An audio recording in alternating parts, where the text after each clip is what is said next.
and gender assumptions of the Indian state in relation to the Northeast. Racism, let's remember, is not just about skin color or physical features, even though these are the most significant signifiers of racial difference. Race, like gender, is a social construction which is inflected in other discourses of power, which in our context are the constitution of the nation in terms of assumptions of the ancient glorious Aryan civilization, cultural nationalism, Indian constitutionalism, and counter-insurgency policies. What has emerged in the last 65 years of our post-independence is the racialization of the Northeast. For instance, consider suggestions made by several politicians about the Blue East policy, which argues the Northeast should integrate with India politically and economically with Southeast Asia, reflecting a very racist view of the country. After all, several anthropologists in the past have declared that what is unique about the Northeast is the presence of pure Mongolian tribes who speak pure Mongolian languages. There is a conflation of race and language, that is, Aryan and Dravidian are understood not just as language families, but also as races.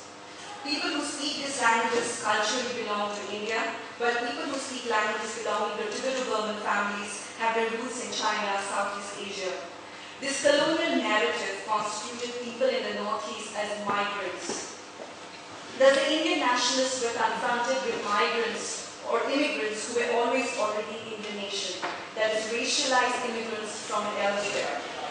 This racialization has justified several things. The Inner Line Regulation, which separated parts of the region from the plains, which itself was an economic decision supported by a racist narrative of tribal raids on tea gardens. The racist assumptions also guided the autonomy guarantee under the 6th Schedule of the Indian Constitution. The assumption was that the people from the Northeast, especially the tribes, were culturally and politically different from Indians, therefore they should be given enough time to politically integrate with the nation.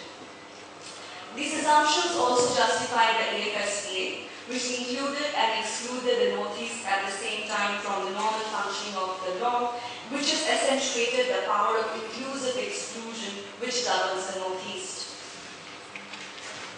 The Northeastern movement has played a very important part in the way this relationship between India and the Northeast has played out. Let's remember that in the tussle between British colonialism and Indian nationalism, the upper caste class women came to signify the nation, thereby articulating the cultural difference of India from the West.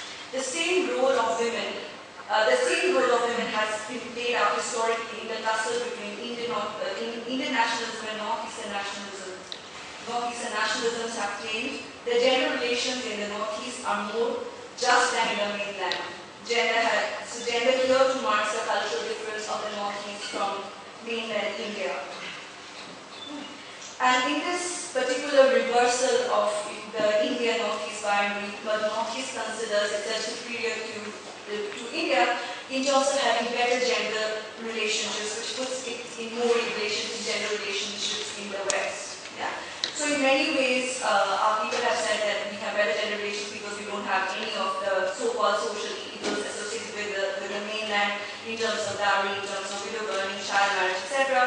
Some of these things which have galvanized the social reformers of the 19th century, which continue to be very important for feminists in the 20th century and other issues in the contemporary context. Given this particular history, it should not be surprising that in the popular discourse of the Northeast, a conflation keeps taking place, which considers Northeast to be both primitive as well as Western. I will come back to this later. First, let's consider the significance of the Indian nation being represented by Indian women, identified as upper caste and class, and Indian in the cultural sense. Now consider this. If the state represents the nation and the nation is represented by women, what happens to women of the Northeast who cannot represent the nation? Women in the Northeast then don't have a filial relationship to the Indian state. Thus, the military can other these women who are not their ma, behan, bahu, beti, thereby not deserving the protection guaranteed to the authentic representatives of Indian culture. Now, given the functioning of this racist and heteronormative violence played out in the margins, what happens when these women come to mainland India? They are at once racialized as the other, someone who is easily differentiated by physical features and sartorial choices. Women from the Northeast, it seems, refuse to be culturally Indian.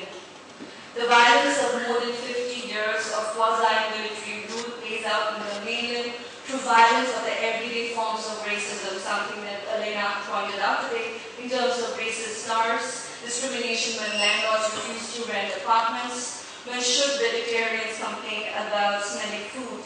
The racist violence here is cultural, material, and sexual. Now let me come back to the point I made before about the association of both primitiveness and westernness to the Northeast. This narration of being Western is particularly true in regards to Northeastern women the dominant Indian narratives. As Ashish Nandi pointed out, after the rape of a 20-year-old Delhi University student of Meghalaya in 2005, I quote, "Trying to break the stereotype by becoming different is of no use. Most people in Delhi know nothing about Northeastern culture.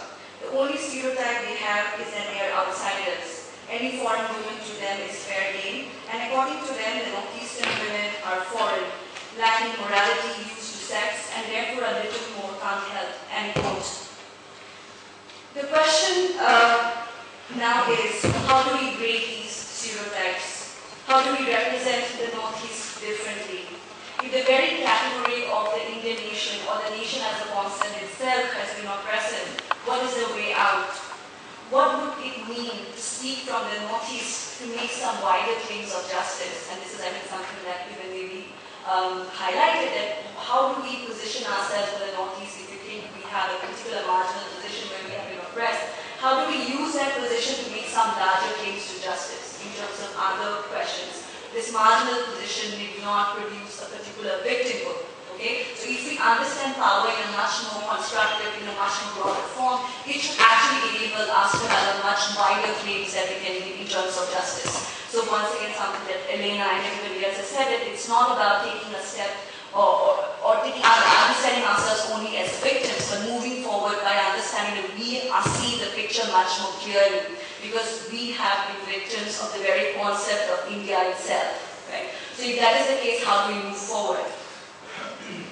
What I'm emphasizing with the use of the category Northeast is more as a critical perspective and not necessarily just as an identity politics.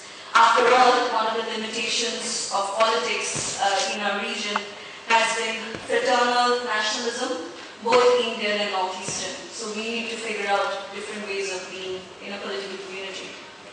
So how do we make use of this critical perspective to move forward towards a truly post-colonial future? Because many in the Northeast would say this relationship is still extremely colonial. Yeah? So how do we move towards actually a more genuinely post-colonial future in the Northeast? And I hope today we can get to discuss some of these questions. Many of you have asked some wonderful questions, and I think we can move this forward.